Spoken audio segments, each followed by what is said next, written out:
This last video for Chapter 9 covers the central limit theorem, which is a very important theorem in the study of statistics. And the central limit theorem simply says that for any sampling distribution, as long as n, your sample size, is sufficiently large, the sampling distribution for x bar, your sample mean, will be approximately normal. The mean for that normal distribution will be your population mean, as we talked about in the last section, and your standard deviation will be sigma over the square root of n, where sigma is the standard deviation of your population mean, and again, n is your sample size. So the central limit theorem is important because it applies to any sampling distribution, no matter the shape of the underlying distribution, as long as n is sufficiently large. Now that's a bit arbitrary, what sufficiently large means, but really this result just says that as n gets larger and larger, as your sample sizes gets larger and larger, that the behavior of your sampling distribution is going to become more and more normal. And this is something that we've talked about a bit already.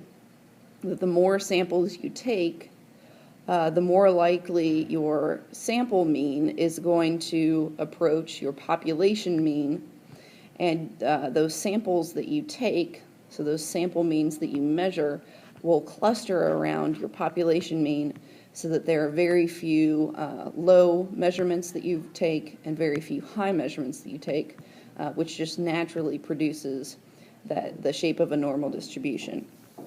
So let's go ahead and do an example.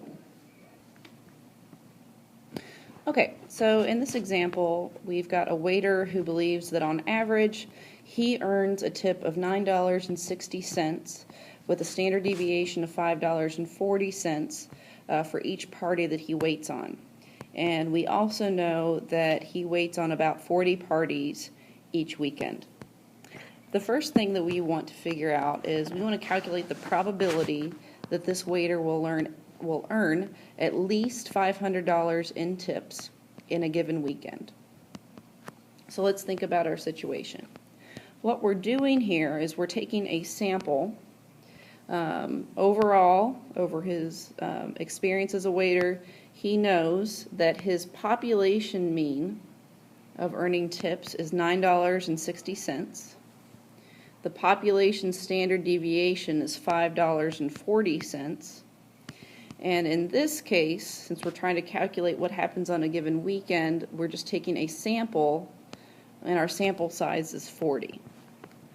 So let me just jot this down. We know that n is 40.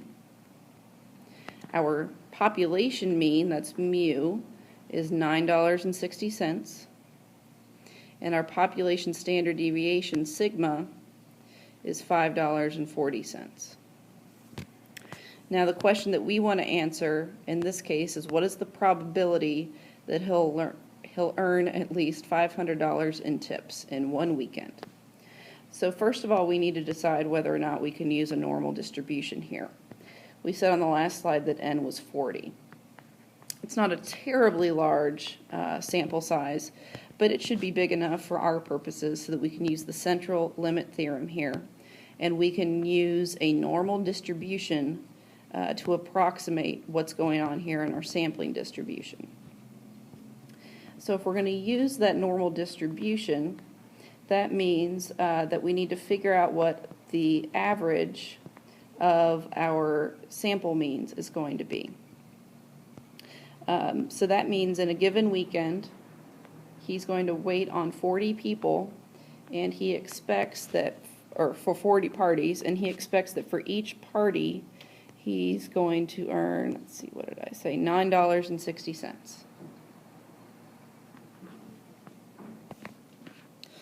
So this means that in a typical weekend, on average, he expects to earn $384 in tips. Can't read that very well. Try that again. There we go. Now we also need to calculate the standard deviation for our sample mean. And we know that our sample mean comes from the standard deviation of our population divided by the square root of our sample size, which is n. Now our standard deviation in this case is, let's see, $5.40. And we are going to be dividing that by the square root of 40 because our sample size is 40. Pardon me, I misspoke slightly. This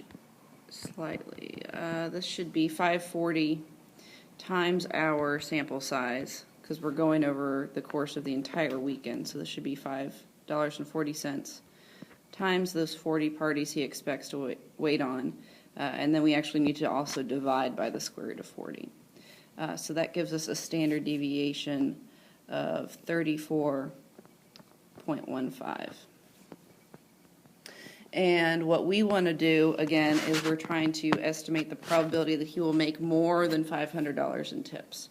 So we're going to actually use our normal distribution now with a mean of 384 and a standard deviation of 34.15 to calculate this probability.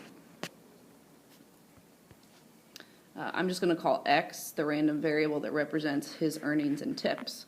So we want x to be greater than 500. And so, of course, what we need to do, if we're dealing with a normal distribution, is we need to convert 500 into a z-score. So I'm going to go ahead and do that down here. So we need to calculate z. Remember, z is x minus x bar, or mu, I guess I should write in this case, x minus mu over sigma. So x is 500. Our value for mu, our average, is 384. And sigma is 34.15. So that gives us a z-score of 3.14, which shouldn't be too surprising. Our mean was 384, and 500 is pretty far above that. So we are looking to see what the probability is that we have a z-score that is 3.40 standard deviations above the mean. That's pretty far above the mean, so we should expect to see a relatively low probability. Before I calculate that, I'm just going to draw a quick normal curve sketch. We said we want a mean. Here's our mean in the standard normal curve of 0. 3.40 is going to be far out here to the right. And we want to know the area under our curve that's above 3.4. So it's going to be just that little bitty area that I just shaded in. So as usual, you can use your standard normal table in your book, or you could use your calculator to find this probability. So when I calculated this, I got 0.00037, which is equivalent to 0.037%. So we have a very tiny probability that our waiter is going to be able to earn more than $500 in tips in one weekend. Okay, the second question we want to ask is how much does this waiter earn in the best 10% of his weekends? So first I'm going to start by drawing another normal curve sketch. This time we're asking a slightly different question than we asked last time. We want to know how much he can expect to earn in the best 10% of his weekends. So that means we want 10% of the area under our curve to be shaded. So we need to figure out, first of all, what that z-score is. So if our if the area under our curve is 10%, we can then either use, again, our standard normal table or our calculator to figure out what the corresponding z-score is for that value. And it turns out that that value is a z-score of 1.28. So what we then need to do is figure out what x is in relation to that z-score. So we don't know what x is, that's what we're solving for. Our mean is still 384, just like it was for the first part of this problem. And our standard deviation is still, what would we have it as, 34.15. again, just like it was before. So again, this is something that we did way back at the beginning of the year. We just need to solve this value, or excuse me, this equation for x. And when you do that, you get an x value, oops, wrong color. You get an x value of $427.76. So in the best 10% of the waiter's weekends, he can expect to earn about $428 or more.